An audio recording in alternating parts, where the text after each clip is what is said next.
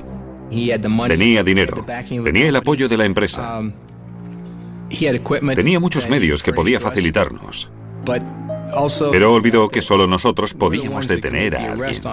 De todas formas, no tenía ningún sentido pelearnos con él. Aceptamos que viniera con su gente para trabajar con la nuestra. Decidimos unir fuerzas para resolver juntos el caso. El primer paso del ostentoso tejano fue elevar la suma de la recompensa de $25,000 a $50,000. Al aumentar la recompensa, empezó a salir gente de debajo de las piedras para poder reclamarla. El mismo día, el detective recibió una llamada de un informante. Ese tipo llamó y dijo que tenía información sobre el asesinato de Dean Milo. Afirmó saber quién estaba involucrado. Tras meses de frustrante investigación, la policía disponía por fin de una pista prometedora. Una pista que les llevaría por un camino tan oscuro y sórdido que, en comparación, la vida de Milo parecería una clase de catequesis. 6 semanas después del asesinato de Milo, los investigadores disponían por fin de una pista importante. La recompensa de $50,000 había surtido efecto, y un informante llamó a Bill Dyer y le dijo que tenía información sobre el asesinato. Dyer y el informante concertaron una cita en la estación local de autobuses. Allí el confidente contó a Dyer que pocas semanas antes, una mujer llamada Terry Lee King le había pedido que matara a un hombre. Me dijo que cuando se encontró con ella, Terry llevaba una pistola y un paquete. Creo que eran $5,000 y que le dijo, si lo haces, todo esto será tuyo. Pero el informante había rechazado la propuesta. Entonces contó a los investigadores dónde podían encontrar a Terry Lee King. Terry Lee King era una mujer que estaba probablemente en el nivel más bajo de la sociedad. Es decir, se dedicaba a bailar y a quitarse la ropa para ganarse la vida. También traficaba con drogas. No solo traficaba con drogas, sino que también las consumía. Y había desarrollado una adicción con el gasto que esto implicaba. Terry King era todo un personaje, paranoica pero increíblemente avispada. Parecía muy dura, pero nadie se imaginaba hasta qué punto sería dura de pelar. El interrogatorio de Terry King ha sido seguramente uno de los más difíciles que he visto en mi vida. Solo se te quedaba mirando sin abrir la boca. Pasamos con ella muchos días y muchas noches intentando hacerla hablar, pero no lo conseguimos. Sin la ayuda de Terry, los investigadores se vieron obligados a buscar por su cuenta y encontraron un detalle interesante. En el año anterior a la muerte de Dean Milo, personas de procedencia muy variada habían frecuentado el garito de cocainómanos de Terry. Entre ellas el abogado de Akron y amigo de la familia Milo, Barry Boyd.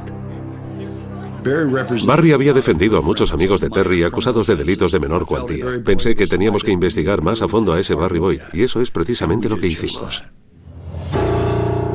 El abogado, prestigioso durante un tiempo, había tenido problemas legales recientemente por manipular documentos judiciales. Casualmente, Boyd era también un buen amigo de Fred Milo. Barry Boyd se había casado con un miembro de la familia Firestone y vivía como si fuera un aristócrata. Pero tras el divorcio su fortuna cayó en picado y a finales de 1979 su vida social transcurría en un ambiente de cocaína y alcohol. Si Fred Milo había tenido algo que ver con ese asesinato, Barry Boyd tenía que saberlo.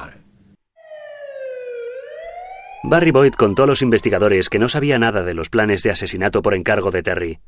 Solo era una chica marchosa con quien solía divertirse. Terry tenía cantidad de cocaína y venía a verme de vez en cuando con cocaína y esnifábamos juntos. Era una chica con una marcha increíble. Era estupenda. Boyd no aportó ninguna información que pudiera ayudar a resolver el caso.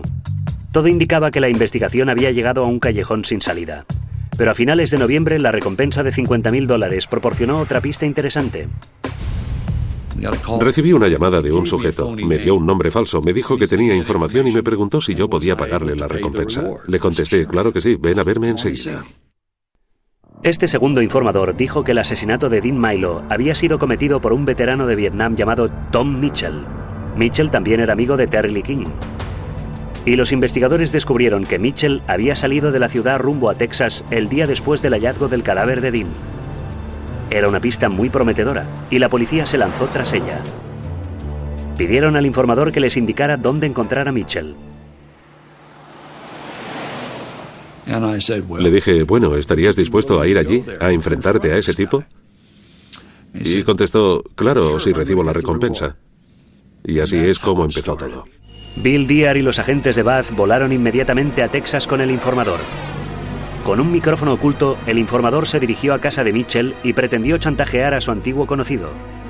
Le dijo que la policía andaba tras él y que no tenía la intención de asumir la culpa por un asesinato que sabía había cometido Mitchell.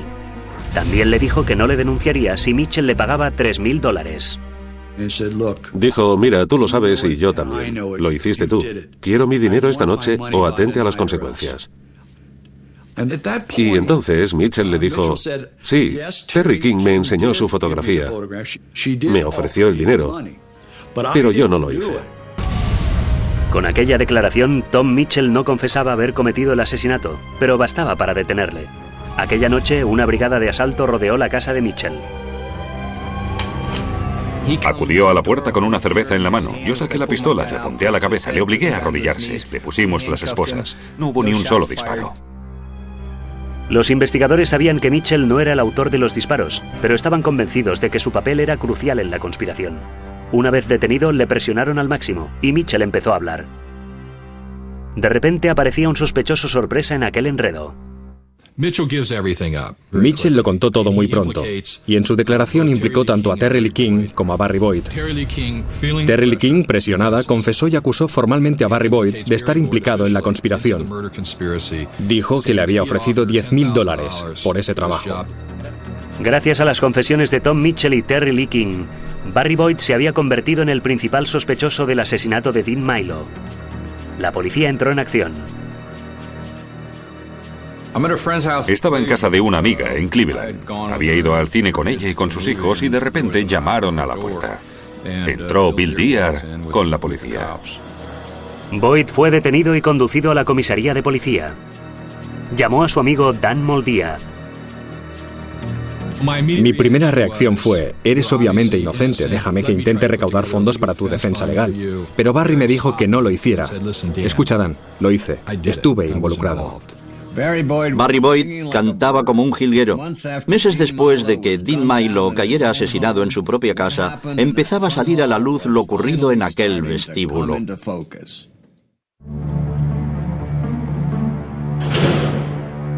El abogado de Akron, Barry Boyd, estaba encarcelado, acusado del asesinato a tiros del multimillonario Dean Milo.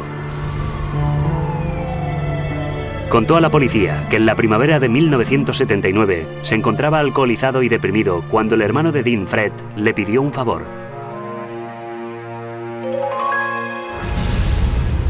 Estábamos sentados en casa y él me preguntó si conocía a alguien que pudiera... No pronunció la palabra en ningún momento, solo hizo el gesto, implicando que se trataba de matar a Dean de un tiro. Por fin, las piezas del rompecabezas empezaban a encajar. Boyd dijo a los detectives que había ofrecido el trabajo a Terry Lee King. Pero como la stripper no consiguió encontrar un asesino a sueldo, Fred Milo había sugerido otro plan. Quería que pasara haciendo jogging por la casa de Dean, entrara de repente y le disparara. Boyd no era ningún santo, pero tampoco un asesino. Si el Benjamín de la familia quería contratar a un pistolero, tendría que seguir buscando. Con Boyd descartado, Fred tomó el asunto en sus propias manos y encontró lo que andaba buscando en un antiguo empleado de Milo muy resentido, llamado Tony Rydell.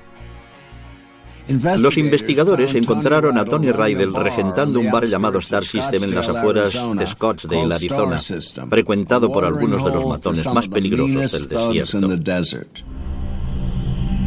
A través de sus contactos con los operadores de máquinas tragaperras, expendedoras automáticas,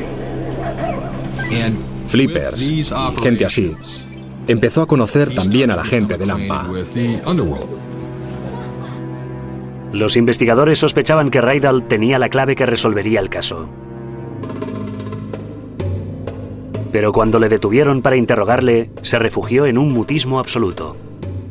Al parecer, Tony Rydell sería inquebrantable desde el principio y no pensaba rendirse sin un enfrentamiento legal. Frustrados, los investigadores abandonaron la sala de interrogatorios. Pero al regresar minutos después, Tony Rydell era otro hombre. De repente, estaba ansioso por confesar.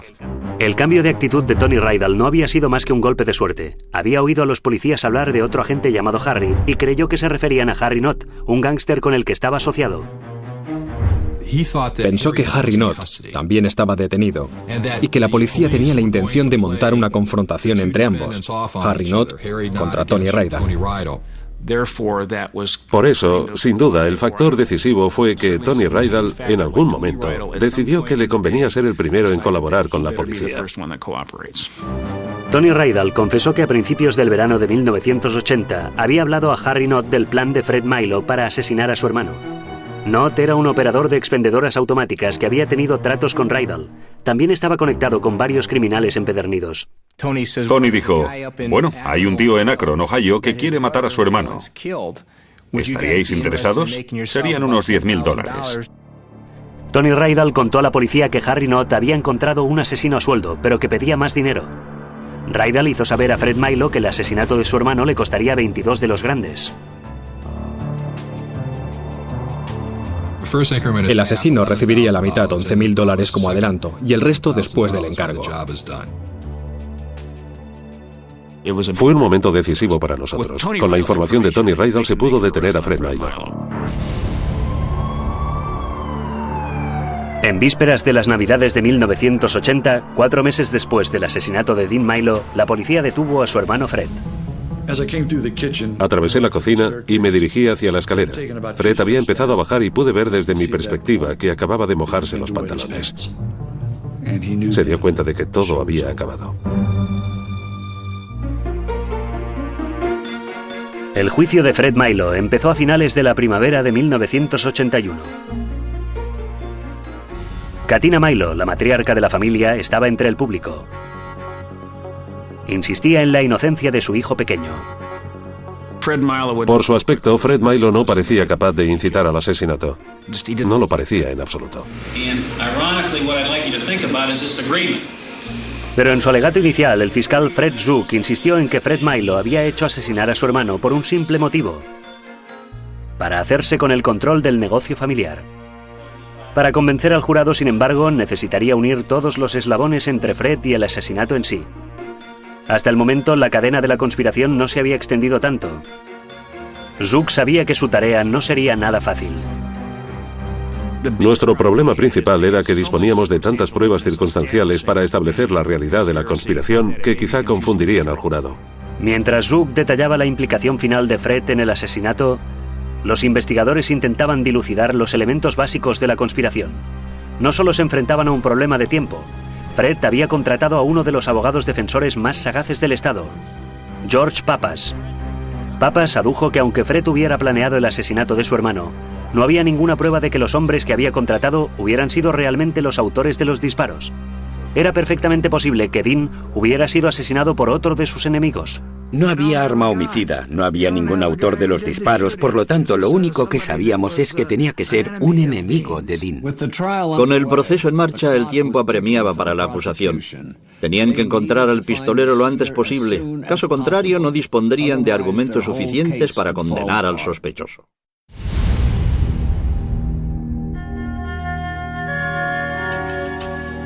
El proceso contra Fred Milo estaba llegando a su fin, pero la policía todavía no había encontrado al mercenario que había matado a Dean Milo. Sin el autor material, resultaría muy difícil que el jurado declarara a Fred Milo culpable del asesinato de su hermano. Nos enfrentábamos a un proceso en el que me sentía muy pesimista. Tras deliberar durante 7 días, el jurado fue incapaz de alcanzar un veredicto unánime.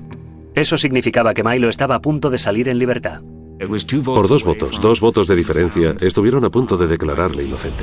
Para que la acusación tuviera la más mínima oportunidad de condenar a Fred en un nuevo juicio, la policía tenía que encontrar al pistolero. El jurado indeciso les concedió un poco más de tiempo. Al parecer, Fred Milo podría eludir a la justicia, pero entonces otro informador salió de debajo de las piedras. Dijo a la policía que investigara a un joven matón de Kentucky llamado David Hardin. Hardin había estado presumiendo de que había matado a un hombre de negocios en el norte del país. David Hardin estaba involucrado en delitos con violencia física y en el tráfico de drogas.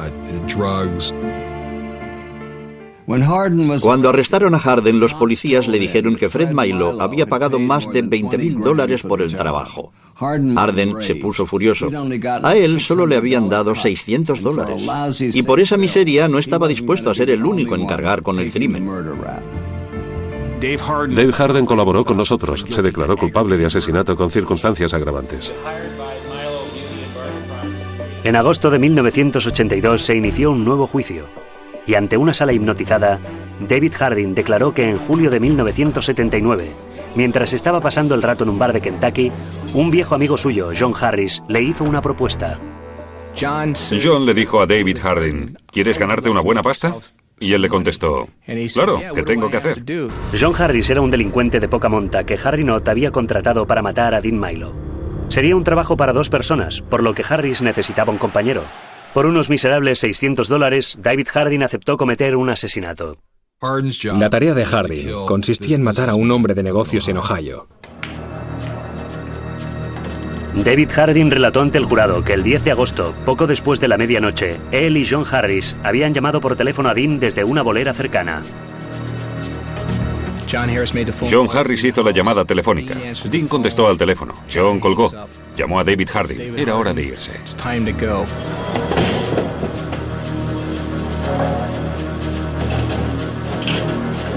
Harris condujo hasta el municipio de Bath. Hardin llamó a la puerta principal, con un telegrama en la mano. Milo se asomó a la ventana y gritó, ¿quién es? Western Junior, traigo un telegrama.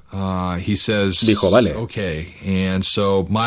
Y al parecer Milo se puso entonces los calzoncillos del revés. Bajó y abrió la puerta. Fue algo inmediato.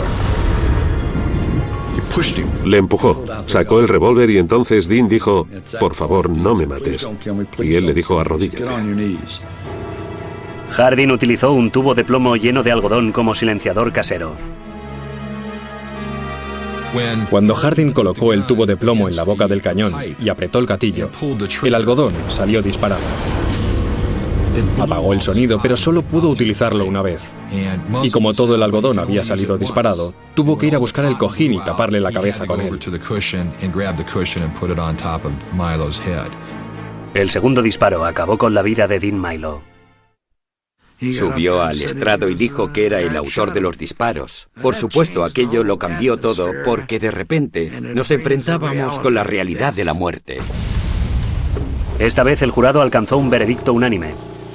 La acusación había desentrañado por completo la retorcida conspiración de Fred Milo para asesinar a su hermano.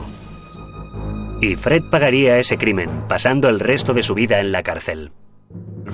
Si no hubiéramos detenido al autor material, seguramente tampoco habríamos podido atrapar a Fred Milo.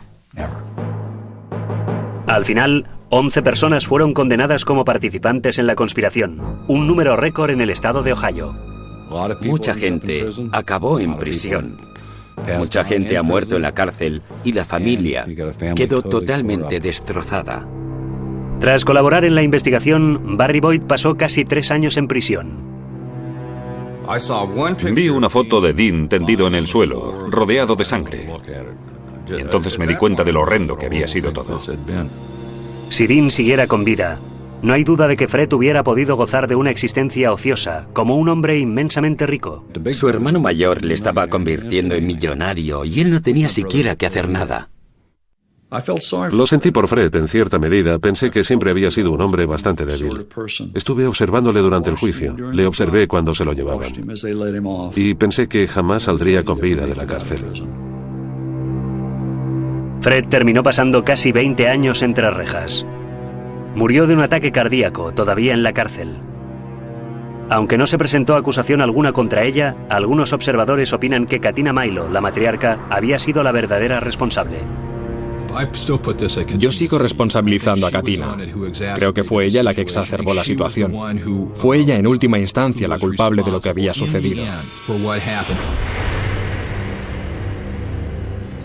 La hija de Katina, Sophie, y su marido asumieron el control de la compañía Milo, valorada en $200 millones. Con la muerte de Dean, la empresa no consiguió recuperarse por completo y Sophie acabó vendiéndola. El nombre de Milo, asociado durante un tiempo con la belleza y la riqueza, solo se recuerda ahora por su horrenda codicia. Dominic Dunne para la televisión judicial.